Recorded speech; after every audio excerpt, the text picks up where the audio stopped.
Good morning. Today is Wednesday, December 1st, 2021, and today is the third day of Hanukkah. Rashi, Rabbi Shlomo ben Yitzchak, the great commentator who lived in France almost 1,000 years ago, is a classic commentator to the Torah. Many of us, when we study the Torah, study it together with the commentary of Rashi. Often Rashi writes something that seems very simple and obvious. It seems that the words of Rashi's commentary are not adding anything that we would not have understood on our own. And that's when we really have to pay attention and read very, very carefully. Because Rashi never tells us something without adding something deep. And we need to ask ourselves, and this is actually the title of a very good book on the commentary of Rashi, what's bothering Rashi? Why did Rashi have to add those words? What question, what problem did Rashi see in the text that his words are coming to answer? It's a very good approach to trying to understand Rashi carefully. And this is particularly apt in a very short, seemingly simple comment that Rashi makes in our parsha. Vayihi miketz shnosayim yamim. 2 years later, we left Yosef at the end of last week's parsha in prison, and the wine steward had been restored to his position. Yosef asked the wine steward to remember him to Paro, that he had been unjustly placed in this prison, but nothing had happened. 2 years went by. Uparo cholem, and Paro had a dream. And the dream was, he was standing by the river. V'hine man yoar olos sheva paros yifos mara ubrios basar. He saw that there were 7 cows, and the 7 cows were Yefos Mara, they were of beautiful appearance, and Brios Basar, healthy, robust flesh. And they came from the river, and then V'hine Sheva Paros Acheros, Olos Acharei Miniyar, there were 7 other cows that came. And the second 7 were ugly cows. They were gaunt. And the ugly, gaunt cows swallow the beautiful, healthy cows. Vayikatz Paro. And Paro woke up. And then there's another dream having to do with sheaves of grain, but a similar dream, as we will see later on.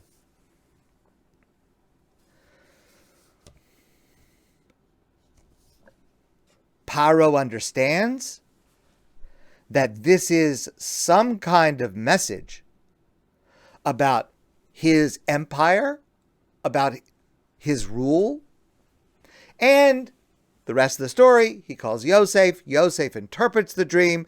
Yosef gives a plan of action, and that is what moves Yosef from being a prisoner to being second in command of Mitzrayim, in charge of this grand project of making sure that all of Egypt and surrounding areas will be able to endure this famine.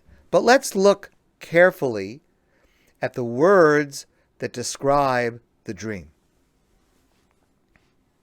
And this is based on an essay by Rabbi Yochanan Zweig.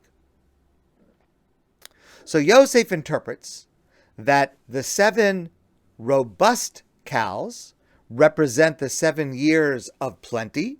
There are going to be 7 years of plenty, followed by 7 years of famine. That's represented by the 7 gaunt, ugly cows. And it's going to be so bad that during the 7 years of famine, the famine will be so severe, you won't even remember the earlier years of plenty. That's indicated with the gaunt cows swallowing up the healthy cows. So most of the commentators understand that this dream uses the metaphor of cows for the Egyptian economy. There will be 7 years of plenty, lots of crops, lots of food, lots of everything. And then there are going to be 7 years of famine. And the two periods are defined by the quality of the livestock. The animals that are beautiful and robust and healthy represent the years of plenty, with lots of crops, with plenty of food, abundance. And the 7 ugly and gaunt cows represent, symbolically, metaphorically, represent the 7 years of famine, of difficulty, of ugliness that are going to follow.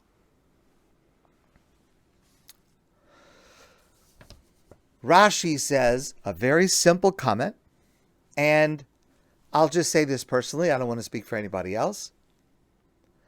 I had read this line in Rashi, 30, 40 times over the period of my adult life, and somehow it just never sank in the depth of what Rashi is actually saying until Rabbi Zweig pointed it out, to which I'm indebted to him. And here are the words.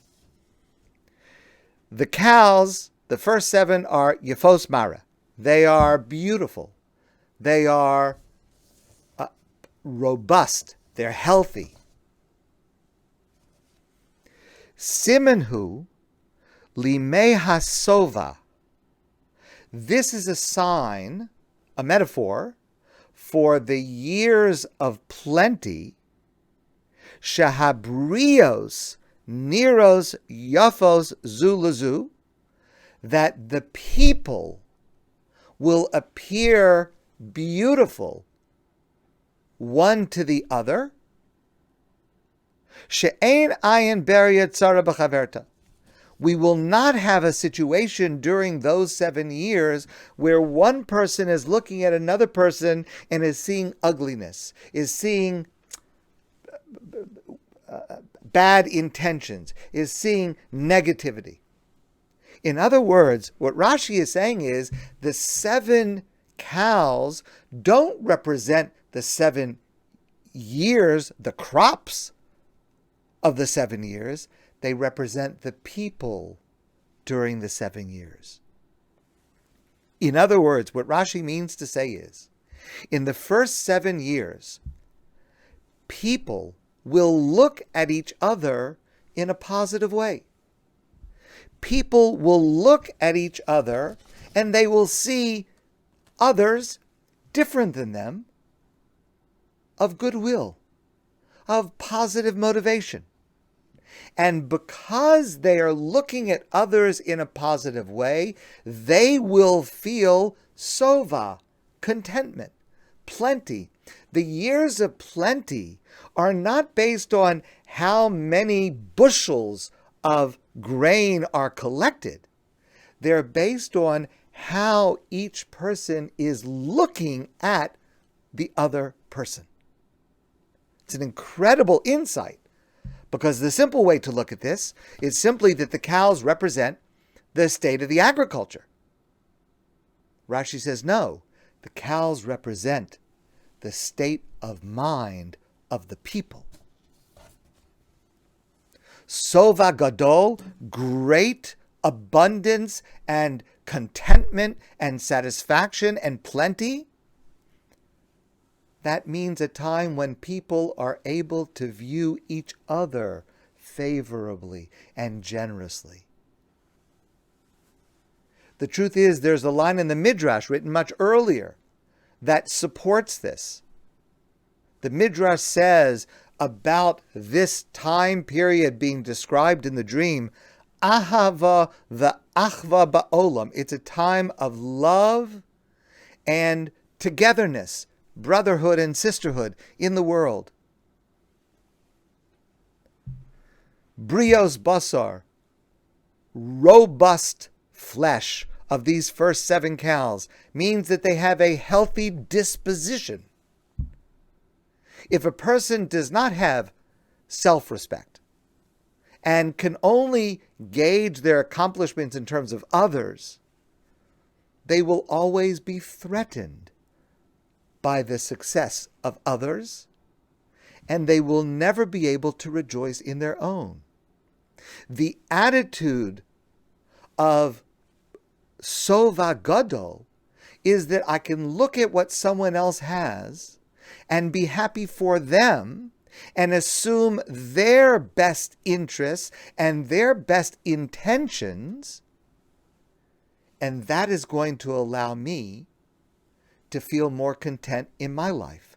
It's got nothing to do with how much food is on my table. It has to do with how do I view my fellow.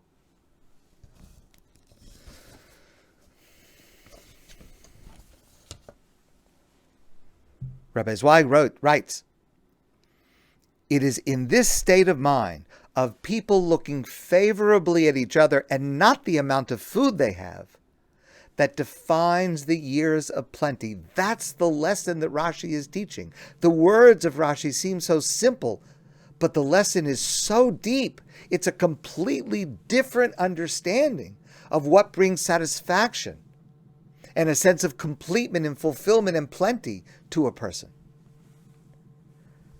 Rabbi Zweig writes, being happy has very little to do with how much you have, and very much to do with how you feel about yourself and others. This lesson is crucial always, but especially today. So many of our societal problems that have been exacerbated over the last couple of years relate to this issue. The rancor and division over COVID, over politics, over questions of national identity. All of these issues, these problems, they stem from seeing the other who is different than me, who speaks differently than I do, who looks differently than I do, in a poor light. It stems from seeing this other as wanting to harm me, wanting to put me down. If I could see the best in them and look for and recognize their best intentions, I would be less threatened by them.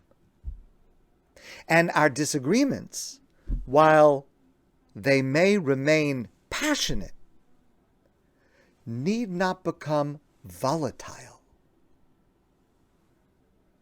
Rashi shows us that being happy has very little to do with how much I have, and very much to do with how positively and generously I can feel about you. My friends, I want to wish you a great day, and I look forward to seeing all of you soon in person.